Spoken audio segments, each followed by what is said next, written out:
Sup everybody, this is Karak with ACG and welcome to the gaming news for today, February 23rd, 2021. And we're going to talk about all things PlayStation. We're going to talk about the PSVR 2 being discussed and basically confirmed by Jim Ryan. We're going to be talking about Gran Turismo sadly being delayed. We're going to talk about Days Gone and a slew of titles coming out on the PC that were originally Sony exclusives.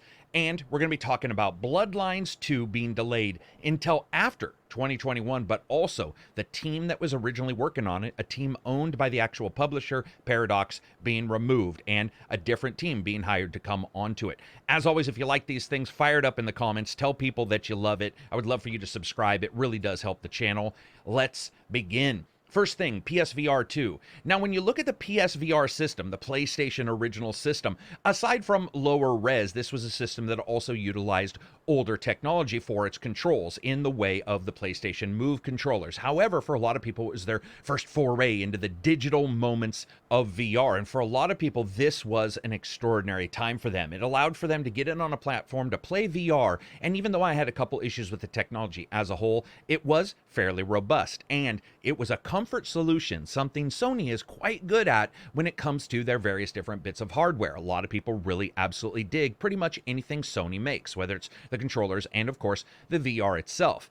Now, PSVR 2, we didn't know what was going on. Jim Ryan, back 2 years ago when the PS5 was announced and discussing its ultimate release, he had stated that they were definitely behind VR 100%. It's just that they didn't know the exact time frame. Well, as of today, we're sort of getting a time frame. It's going to come after 2021. It'll be the PSVR 2. This will be a single cord solution. Now, one thing to remember is a single cord solution most likely will run in some way like USB-C, which does allow, especially in the newer spec, for a ton of wattage to go through that as well as display. Unfortunately, the distance on USB-C is actually not incredible, so it'll be interesting to see what they do to push that distance out and how they go about hooking that system up. Also, talking about one single cord makes me wonder if they've decided to do away with the breakout box. Now, the breakout box was a social box. It was a box that allowed for you to output the actual already modified screen onto your TV, so somebody could play along with you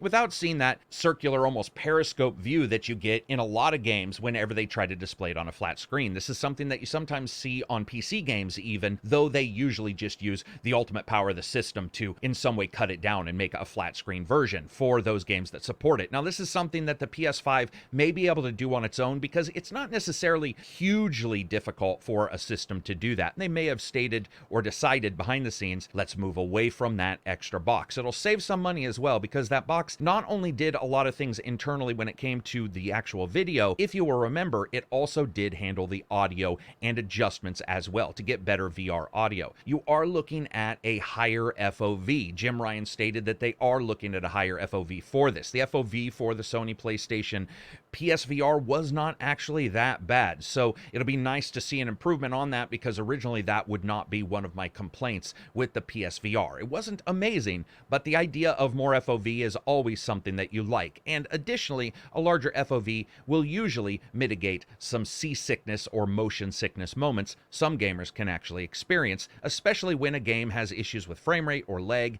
and those things aren't actually displayed correctly, or in the case of FOV, where it's too tight and it feels a little bit closed off and the human brain just can't basically handle that.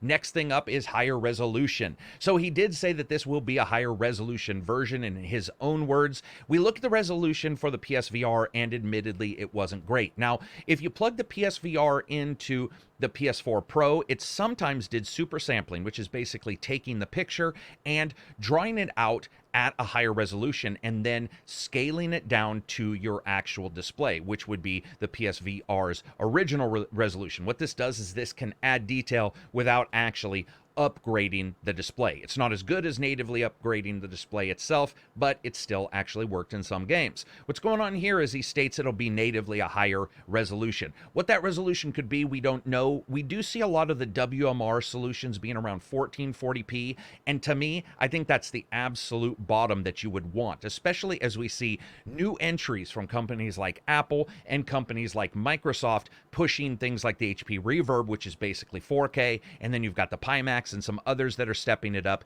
Even, of course, the Valve Index has stepped it up, though it's got a very wide FOV and a slightly lower resolution. You do want a higher resolution, and as somebody who loves PlayStation but also loves VR itself, I can tell you that many times a VR game for me is about the resolution. The clearer it is, the more I will actually enjoy it. This is really exciting. The next thing for the PSVR is the new controller. They stated that they are working on a new controller, and it apparently is based on some other controllers that are out there right now. I think if there's anybody out there who understands that the Move controller situation that occurred with the PSVR originally is not the best, it would be Sony. I can see various different ways in which tracking could be much better, and it's not always with external tracking in the way you might see with the Steam, the Valve, those kind of systems with their Lighthouse systems for tracking. There are other ways to do tracking, and a lot of companies are moving forward with everything from acoustical tracking, which strangely enough, from the demos I've seen, is incredibly accurate, but also, of course, different ways in which you can use everything from onboard to the headset shooting out and, of course,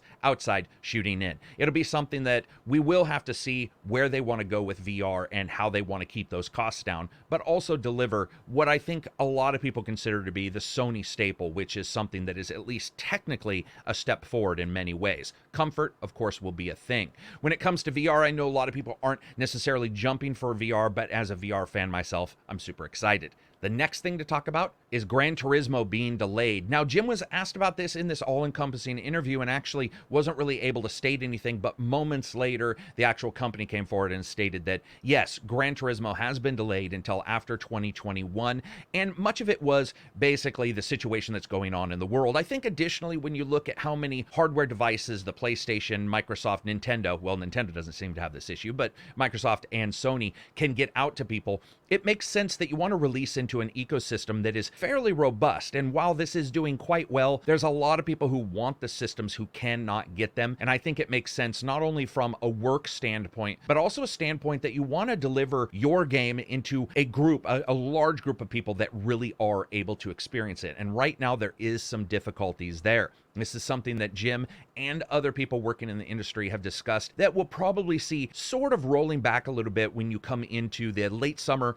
early fall of this year when more hardware is actually available. Also, everybody knows that Gran Turismo is always considered one of the best looking games for any generation almost ever, and it really has since its original inception many years ago on the original PlayStation systems. So this is something I'm very excited about seeing, and I'm okay with it being delayed because I would rather have this thing arrive as a tour de force than anything else. Additionally, I will state this. There is a chance, especially looking at the past and what's been going on, that Gran Turismo is being delayed for those reasons, but also may have some kind of VR component, at least in the future, and maybe not at launch. This is something that would absolutely be a system seller for both the PlayStation 5 as well as the PSVR 2, whatever form that may come in. Let's talk about something else that sort of feeds into this, and that is Days Gone is coming to the PC, as well as a whole slew, in Jim's words, of other Sony exclusives. Let's begin this first. I think a lot of people are thinking that Sony exclusives means, of course, it'll be instantly Spider-Man and God of War. While those games can come out, and we do see Days Gone, which isn't necessarily an older title, coming out on PC at some point in the future, and we see Horizon Zero Dawn do the same, there is a couple caveats here. The first I want to discuss is Horizon Zero Dawn, while I didn't have an incredible number of issues, I did have some, and technically it had some issues that required a good deal of patches. These kind of situations, especially going from one platform to 1,000 platforms, or different variations of platforms, can take a little while for a company to sort of get to grips with when it comes to the technology itself. So this is something that I can see Sony sort of picking and choosing very particular games to release on the PC, Days Gone being one of them. I think Days Gone is a good choice because it is a game that, while I wasn't in love with it, both gameplay-wise and technical-wise, the technical issues have been fixed and people can experience a nice zombie game on their PC that will most likely have a robust change to its texturing and its resolution. However, one thing I do want to point out, that when you're looking at these games coming out on PC, I do think we may see a couple surprises. One of those surprises, I'm not betting on it, but I am telling you, could be something like Bloodborne. Why is that? Bloodborne notoriously has been one of those sticking points for a lot of Sony fans. It's had issues with technical problems when it first got released in the micro stutter, but a lot of people didn't care about that and found Bloodborne to be one of the best Dark Souls style games in the world. In fact, it's basically become one of the words used in the genre when you're talking about these kind of titles. Bloodborne is a fantastic title that a great number of people love, and we're starting to see huge inroads in these titles, making, I guess you would say, quality of life adjustments to allow people to not only embrace the difficulty, but also learn it a bit easier. Neo 2 is a good example of a title like that, where there's a little bit of a time for even a newcomer to sort of brace and understand how to do things. Of course, Sekiro not being one of those. However, when you look at Bloodborne, I could absolutely see Bloodborne being a PC/PS5 game, where they do a PS5 remaster and they also do a PC version of this, or perhaps just a PC version. I think a lot of people assume it's going to be very particular PS5 games for these kind of ports, or PS4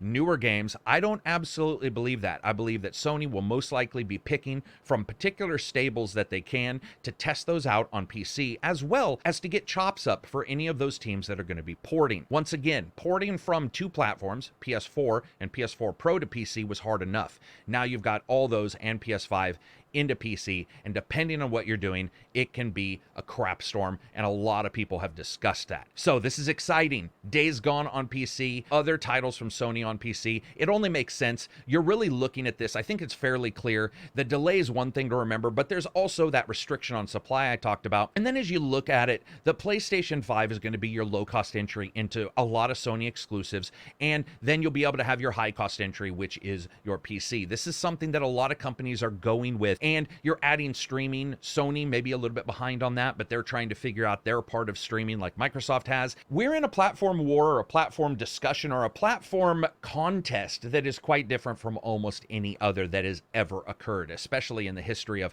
even myself, who's been gaming since the Genesis. This is a big change. So anyway, that's it for me when it comes to the news. I would love to know what you guys think. I'm going to end this with a bit of a podcast moment where I talk about some of these in a little bit longer form. But if you want to leave now, feel free to do so. The only thing I really want to talk here real quick about is PSVR, and maybe I'll talk a little bit about games coming to the PC, but PSVR 2 in particular, I think it's important to see Sony step forward here and try to deliver what they're going to deliver with the Sony and their platform. Because when you look at Microsoft, Microsoft has WMR, and though people have complaints about the control of WMR, as somebody who tests every headset and owns every single headset, I can tell you right now, that's not really as big of a sticking factor as it could be, especially for a console where they might be able to do some things that allows for it to track a little better, or put some things in there where the platform, since it's just one, which in that case would be the Xbox Series X or S, there's things that they can do.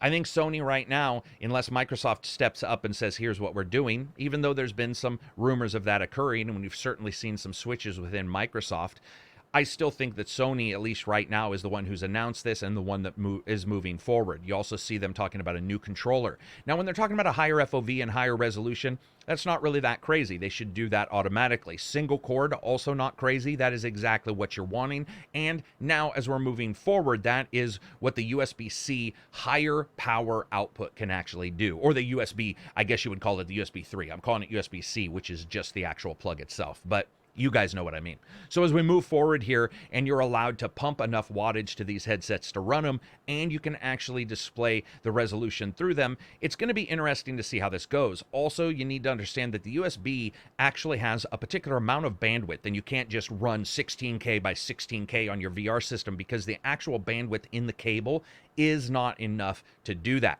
This is something that a lot of different companies have tried to figure out with various different ways in which they do things. Everything from just HDMI to dual port to, again, USB-C. It'll be very cool to see what Sony tries to do, and if they just go with something that's sort of off the shelf when it comes to the front of their PlayStation 5 and the USB that's there, or if they do something different. Very cool. I'm actually really excited for this, because I think one thing Sony nails is comfort. They may not nail a lot of other things for me, or didn't with the PSVR, but when it comes to comfort, PSVR is probably second to none for most VR systems. So anyway, that's it for me. That's what I want to talk about. I've already talked about the Days Gone stuff, I think. I would love to know what you guys think of this. Feel free to leave a comment. Tell me what you think. Are you excited for this stuff? Not excited? And what have you? Peace out. Enjoy the rest of your week. Check the channel out for new reviews coming this week and next. I'm hit!